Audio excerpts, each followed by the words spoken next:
রাতের বাজে 12টা 7। সবাই ঘুমায় আর আমি পাটিসাপটা পিঠা বানাই বৈশা বৈশা। এই যে পাটিসাপটা পিঠা।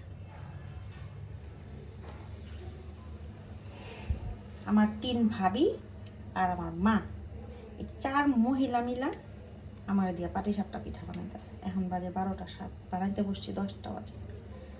আমি বাপের বাড়িতে আসলে পরে তোরা আমারে বানায় খাওয়াবি, আমি তোকে বানায় খাওয়া মুখে, ঠিক না? ঠিক বলছি না? আচ্ছা যাই হোক, তারপরও তারা খায়া খুব খুশি, সবাই খুব ভালো রিভিউ দিছে, যার কারণে কিছু বললাম না, আমি অনেক খুশি হয়ে গেলাম। যাই হোক, এরকম ভালো ভালো রিভিউ দিলে আমি সবসময় বানাই খাওয়াইতে রাজি।